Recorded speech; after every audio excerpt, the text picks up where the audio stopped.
CBT News, celebrating 10 years of delivering the news and content automotive professionals count on. CBT News, 10 years strong. Subscribe today.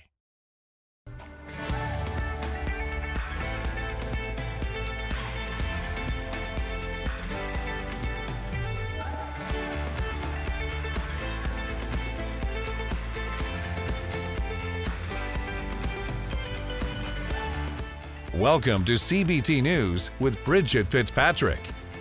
Good morning, everyone. Welcome back to CBT News. I'm Bridget Fitzpatrick. Thank you so much for joining us today. Here's Chris Riggins with today's top stories. Thanks, Bridget. Starting off our coverage, a new S&P Global study focused on consumer retention found that Tesla buyers were the most likely to purchase from the brand again in the future. The report used 2022 customer behavior trends to rank brands based on their ability to turn first-time buyers into loyalists. Out of the 25 brands listed, Chevy, Ford, and Lincoln were ranked the lowest for new customer retention. The researchers recommended that manufacturers with lower scores use brand loyalty data to further segment their market demographics and develop a better outreach strategy. Up next, would-be owners of Ford's 2023 Wildtrak Bronco have been offered a $2,500 rebate by the automaker to purchase another vehicle instead. Production of the luxury SUV, which is better equipped for heavy-duty use than others in the Bronco lineup, has been unable to keep up with demand due to supply chain interruptions and shortages.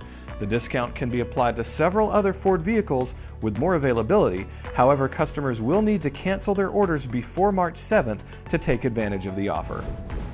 Honda has announced a structural overhaul to provide better service and further its EV ambitions. Effective this April, the automaker will add 2 new corporate departments focused on strategy and administration and will consolidate its regional operations across the globe. The carmaker will also create Electrification Business Development Operations Office, which it hopes will streamline its efforts to build new EV products. Finishing off our coverage, Volvo has announced updates to its 2024 Polestar 2 electric vehicle, including improvements to its powertrain and a switch to rear-wheel drive. These upgrades will increase the base model's horsepower from 231 to 299 and will add 30 miles to the EV's original 270-mile driving range. Although the Swedish automaker has yet to reveal the price tag, the 2023 Polestar starts at just under $50,000. Heading out to the 2023 NADA show, stop by the CBT stage at booth number 7013 to meet Jim and Bridget. Coming up next is Jeff Rosen, the president and CEO of the Rosen Automotive Group. We'll be right back. Delivering the news dealers count on for 10 years. Subscribe today and join thousands of other automotive professionals. CBT News, 10 years strong. There's a lot of talk in the industry about OEM and dealer relations, which is why on this edition of Inside Automotive, we're discussing what growth in the future could look like and a few of the challenges dealers are faced with. We're pleased to welcome Jeff Rosen, the president and CEO of Rosen Automotive Group, to give us his perspective. Take a look. Talk to us first and foremost about your operation today. Are you getting cars? Are they flowing back in? Are you starting to discount the vehicles? What's it look like? So really in the, I would say the second half of 2022, it seemed to be, it wasn't anywhere like it was pre-COVID, but we were starting to get more vehicles. Okay. The margins, obviously, in the end of 2020 and 21, and then through a little bit of 22, probably through June, were absolutely unbelievable. But you had to do that because you didn't have a lot of inventory. So right. Obviously, the margins on the smaller amount of cars you're selling, you had to take advantage of. But sure.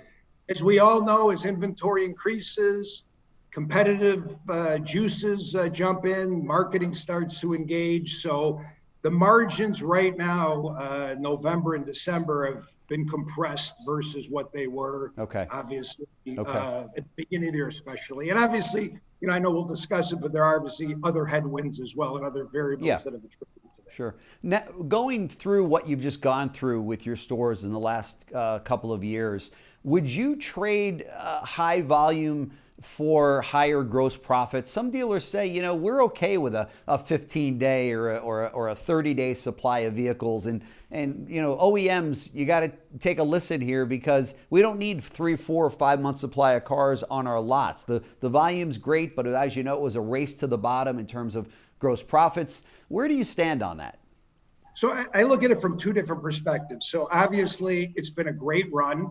You know, the start of COVID, who knew what was going to happen? For me, it was really sustaining my business and not dying at the same time. Who knew at that point in time, the virus and all the information that was out there was a very scary period. And a lot of employees that I had were very nervous as well. But moving forward, April, May of 2020, things really turned. So for me, it was always, you want to do the volume, you want to get the trade-ins, you want to get the service business, you want to get the referral business, you want to get all those different things to contribute towards the future and sustainability of our car business. Right. And I've learned right now that if we could stay around for me, it was a 25-day supply, as long as you can continually be at a 25-day supply. Yeah.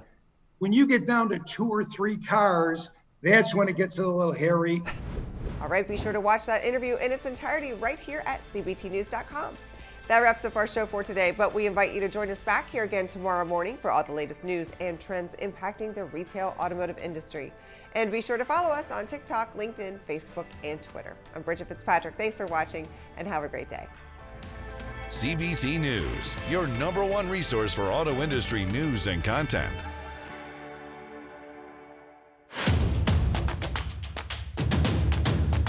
Join the #1 most watched newscast in the automotive industry.